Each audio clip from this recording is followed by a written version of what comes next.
It might be hard to believe, but it is absolutely true. I have over 150 days on this snowboard. Plus, later in this video, I'm going to reveal how many days I have on the bindings. Plus, I'm going to show you the working condition that these currently are in. But first, let's break down this snowboard. This is a Burton Blossom 152, a true twin traditional camber board in my absolute daily driver.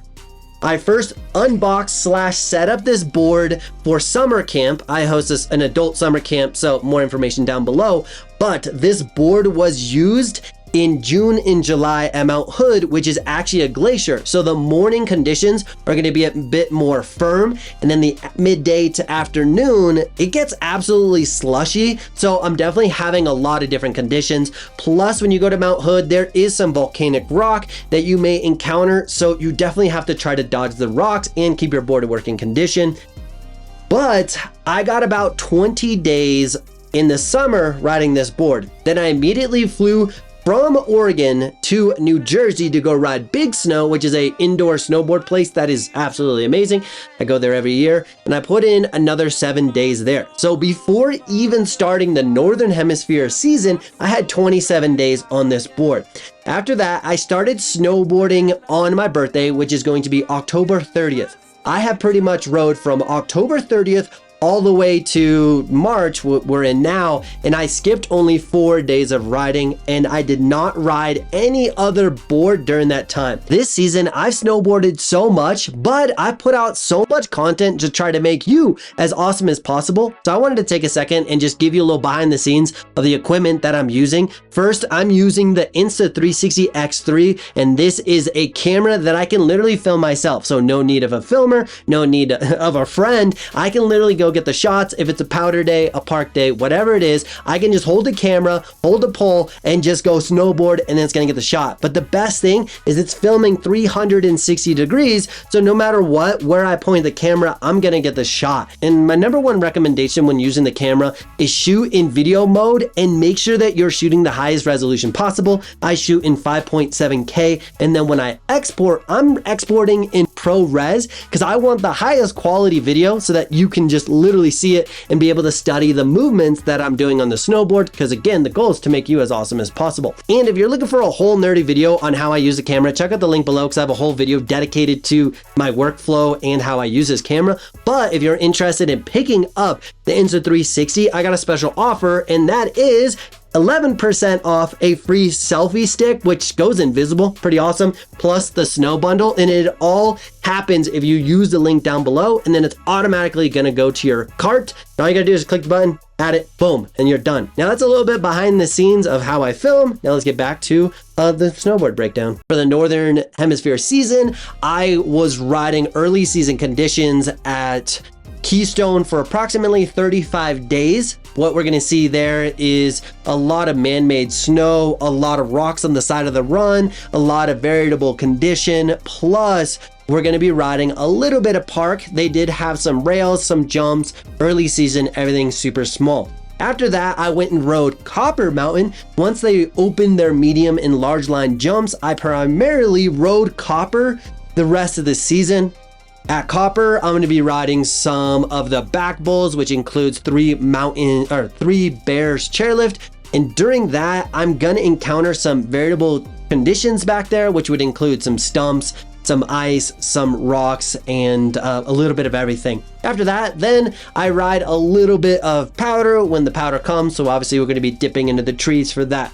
But I would say the predominant use of my snowboard is going to be hitting rails and hitting large jumps. But I like this snowboard specifically because it's going to be my daily driver. I want it to be able to do everything, which includes riding trees, riding moguls, hitting jumps, carving, but I want something that's so versatile that it has the stability on the board and the playfulness that I enjoy. So this board specifically is about a 7 out of 10 flex rating. So it's actually on the more stiffer side than you would expect, especially if you've been watching the videos. People are like, oh, you ride a soft board. I'm like, no, I just understand how to utilize the board in combination with my body and skills to get it to do what I need it to do. Now let's discuss the maintenance / tuning that I've done to this board.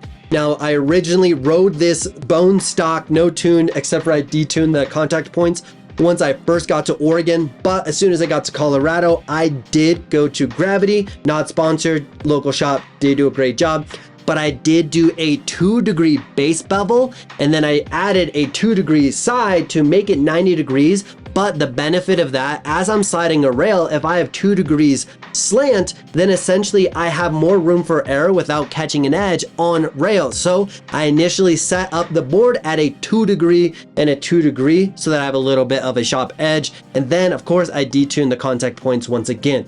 I would say that I maintained the edges at home about once every 4 to 6 weeks. I would take a file and an edge and tune the board.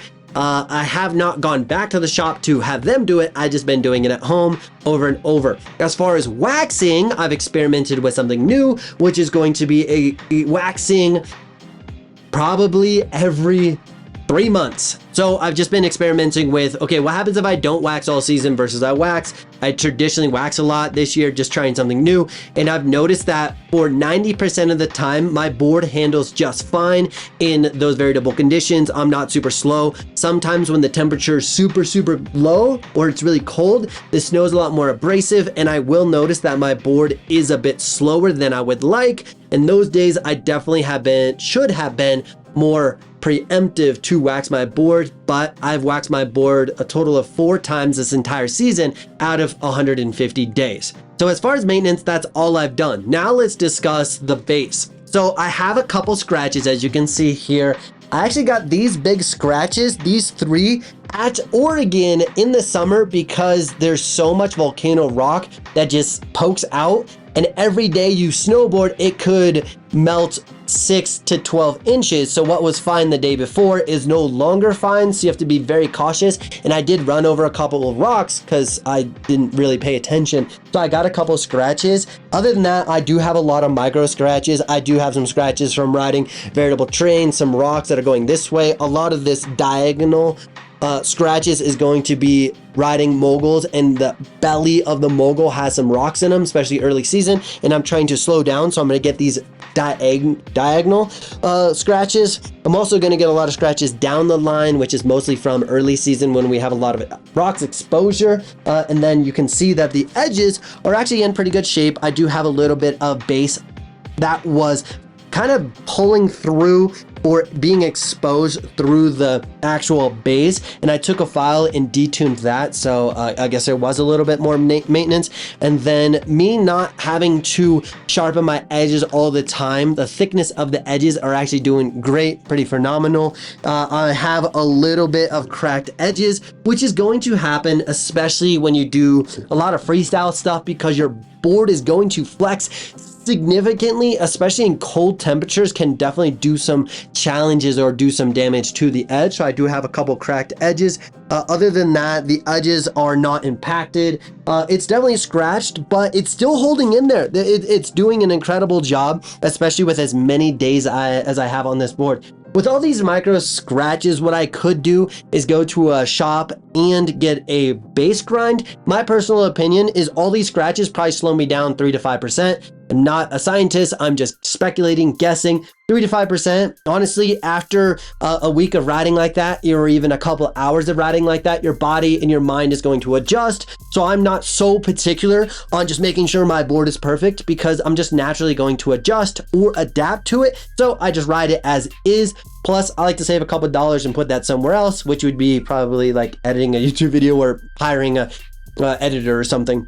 So overall, this board is in an amazing condition. I do not have any core damage or impact all the way to the core. I also do not have any top sheet cracks. You're gonna notice here on the side that there's no damage here. There's no damage anywhere else, no impacted edges. I forgot to add, but there is a little bit of top sheet slash cosmetic damage to the nose and the tail, mostly from people running into me or hitting my board while in the lift line, as you see here, but not enough where it's actually gonna impact the riding or hinder my performance whatsoever. All in all, for 150 days of snowboarding, this board is in amazing condition. I think 2 things that contribute to that is just being conscious of what I'm riding and trying to ollie over a rock or jump over a rock. I'm not specifically going to avoid a run because there's a rock, but while I'm in the moment, there's little things that I can do. Secondly, I do ride for about 3 to 4 hours a day. I'm definitely not putting in a 9 to 5 every day. I'm putting in that 3 to 4 hours, but consecutively. So the amount of hours that are on this board is definitely significant. One thing I also just thought of and wanted to mention was the amount of camber that's still in this board. A lot of times you'll get a snowboard and the camber just dies. The board flattens out. It doesn't have that life or pop in it. Somehow, I don't know why, but this board still has this still has camber in it.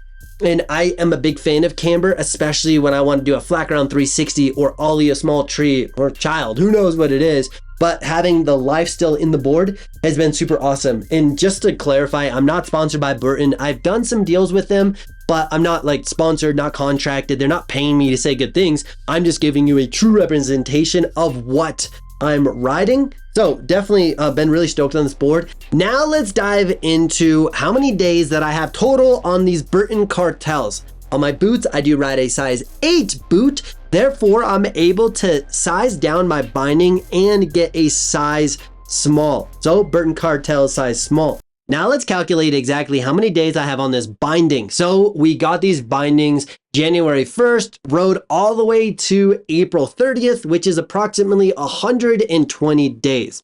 After that, we did 27 days in the summer, so plus 27 gives us 147 days so far. And this season right now, I've rode 147 days, so plus 147 minus the 4 days I've taken off actually, so minus 4. And that gives us a total of 290 days on this binding. In all transparency, I have broke 2 heel ladders, which is going to be this ladder. I broke 2 of them, and that happened literally within the last week. I broke one 2 days ago, and I broke one about 7-8 days ago. So I replaced both of these within the last week. So all in all, that's the only thing that has been replaced. I will admit that this spring system on this toe is dead, but still functional. I can still ratchet it, and it still holds, and it still pops off pretty effortlessly. Everything else has been pretty good. Now, looking at these heel straps, these things are definitely worn in, but there's no significant signs of fracturing, cracking, brittleness, anything like that. They're still in absolutely working condition. The high backs are same thing. We're going to have a little bit of wear and tear on the high back just because it's been move up, down, and that kind of stuff. But it's just minor, more cosmetic than actually functional. And then our actual footbed that our foot will go onto definitely has the imprint of my foot, has a lot of wear and tear, but it's not necessarily worn to the plastic. It's actually in pretty working condition. As we pull up, base plates are still in working condition. Bolts look a little rusty on the outside. A little paint has come off, but that's just not a big deal to me. Base plate's still fine. The structure of the binding itself is definitely has some cosmetic issues, but they're still in amazing working condition. And I'm a big fan of just running myself or running my gear into the ground. And then when they finally break, I'll replace them. I did notice on this ankle strap, there is a little bit of a wear and tear area here. Not a big deal. Again, like I said, same thing on the other bindings. Some slight little like plastic is being kind of beat up, but still wear and tear. This thing's still holding absolutely strong on the footbed. So I'm pretty impressed with 290 days of snowboarding. I'm pretty blown away on how the bindings had held up. Again, these are the Burton Cartel X's, and no, again, not sponsored, not getting paid to say anything. So I've been like literally blown away on how sick this setup has been. So on that note, hopefully you liked this deep dive into the board setup and everything like that. And follow, subscribe. I'm going to be posting content all summer long, and we got some really fun stuff in the bag of tricks that we're going to be doing. So on that note, pick up some benetek stuff down below, and you guys are amazing. See you in the next one.